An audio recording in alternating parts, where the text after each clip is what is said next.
Pada bagian kedua dari Management of Quality, kita akan membahas faktor-faktor atau dimensi yang membentuk kualitas suatu produk. Dimensi kualitas untuk barang akan berbeda dengan dimensi kualitas untuk jasa. Berikut adalah dimensi mutu atau kualitas untuk produk berupa barang. Di antaranya adalah performance atau kinerja, kemudian ada aesthetics atau estetika yang berhubungan dengan tampilannya. Kalau dia produk yang ada bisa di smell begitu, berarti ada baunya, mungkin juga ada rasanya. Jadi estetika suatu produk merupakan salah satu dimensi dari kualitas produk berupa barang. Kemudian kadang-kadang ada special features atau dari suatu barang tersebut. Kemudian ada conformance atau kesesuaian, seberapa baik produk tersebut atau barang tersebut bekerja sesuai dengan spesifikasinya. Kemudian ada reliability atau kehandalan, yaitu konsistensi dari kinerja dari produk tersebut. Kemudian ada durability atau ketahanan, yaitu panjang masa penggunaan suatu produk.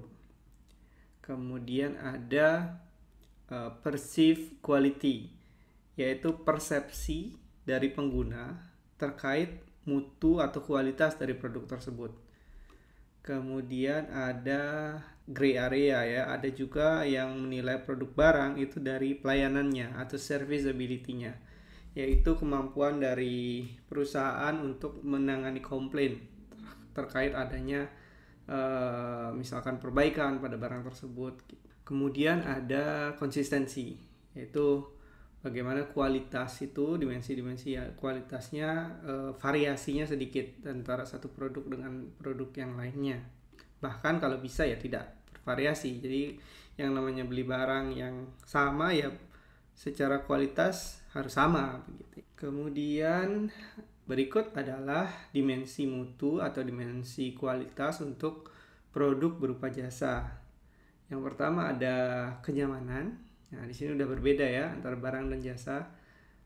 Kenyamanan itu atau convenience, maksudnya di sini seberapa mudah jasa tersebut bisa diakses atau didapatkan oleh pelanggan. Kemudian ada reliability atau kehandalan.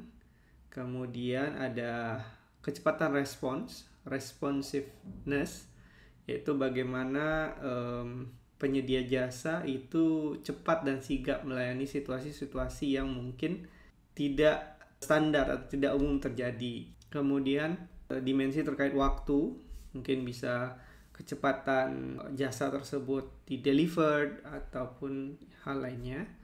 Kemudian jasa itu dinilai dari assurance atau jaminan, yaitu kemampuan perusahaan yang mendeliver jasa untuk memberikan jaminan sehingga customer akan punya kepercayaan diri, suatu karakteristik dari jasa yang ditawarkan. Tentu juga ada courtesy atau mungkin bisa dibilang seberapa sopan, seberapa ramah jasa itu di delivered.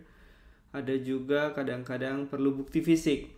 Jadi meskipun jasa, kadang-kadang kita sebagai pelanggan juga akan melihat apakah dia jasa tersebut punya physical appearance, contohnya fasilitas, equipment, personel, seperti itu. Tentu ini juga ada yang serupa dengan produk barang, yaitu konsistensi, same level of quality untuk jasa yang misalkan hari ini dilayaninya seperti ini, berikutnya kalau customer tersebut datang lagi, tentu dia ingin pelayanan yang konsisten, tidak satu hari pelayanannya bagus, satu hari jelek gitu ya. Itu akan menentukan kualitas dari jasa. Kemudian selain itu, nah ini cukup krusial, yaitu jasa tersebut ada namanya expectancy. Jadi sebelum pelanggan ataupun user yang menggunakan jasa, biasanya user tersebut sudah ada ekspektasi yang terbentuk, entah dari informasi yang dia dapatkan sebelumnya, sehingga ketika dia benar-benar menggunakan jasa tersebut, maka ada perceive quality. Jadi apa yang dia rasakan. Nah, ini berbeda dengan ekspektasi. Jadi apa yang diharapkan untuk rasakan. alangkah baiknya ya perceived quality ini lebih minimal sama dengan ekspektasi atau kalau bisa melebihi begitu ya.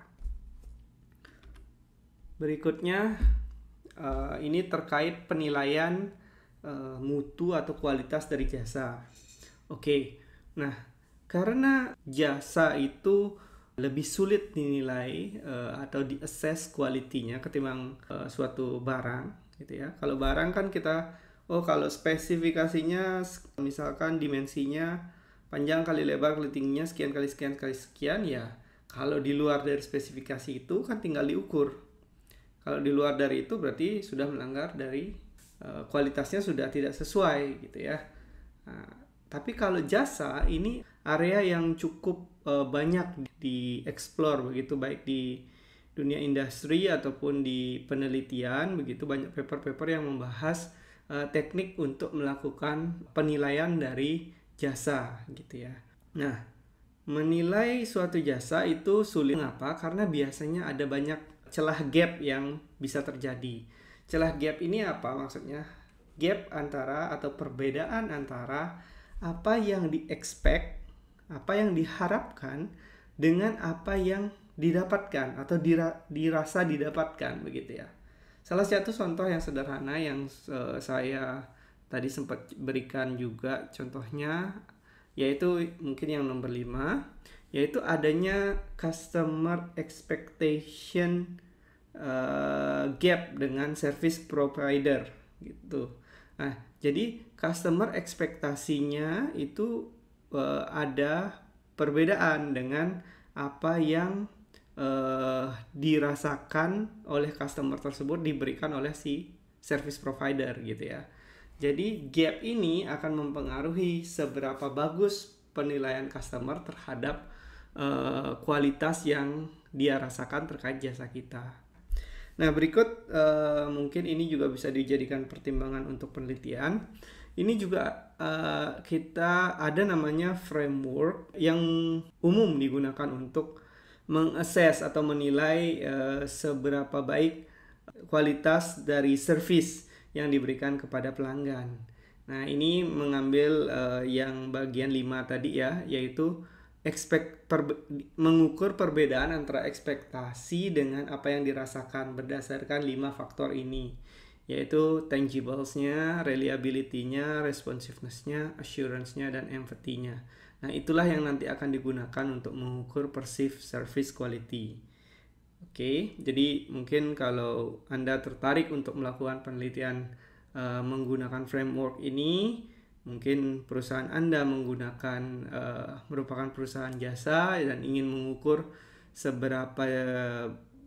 seberapa jauh perbedaan antara ekspektasi dari pelanggan Anda dengan apa yang benar dia rasakan terhadap kualitas dari jasa yang Anda berikan. Nah, ini bisa digunakan.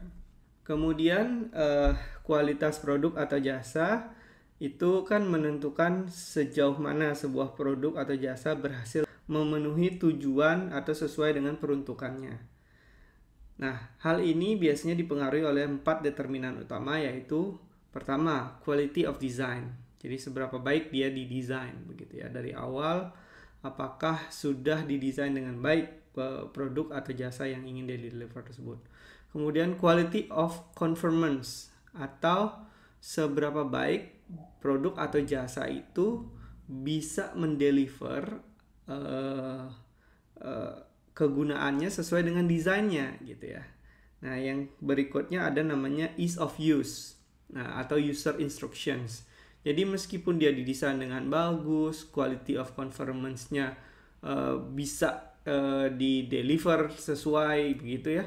Tapi kalau dia tidak, ease of use-nya rendah, artinya mungkin akan ada perbedaan kualitas di satu service atau dengan service lainnya, atau barang satu dengan barang lainnya. Kemudian juga yang terakhir biasanya ada namanya after sale service gitu ya. Selain itu, kita juga harus berpikir bahwa dalam organisasi itu kan kita tidak bisa menyerahkan satu orang saja bertanggung jawab untuk quality dari suatu produk atau jasa yang dihasilkan itu agar sesuai standar. Nah, oleh karena itu Sekarang pertanyaannya, siapa yang bertanggung jawab atas kualitas produk atau jasa? Jadi semua entitas yang ada dalam perusahaan kita itu berpengaruh atau memiliki peran-peran atau tanggung jawab masing-masing untuk menjaga kualitas produk atau jasa gitu.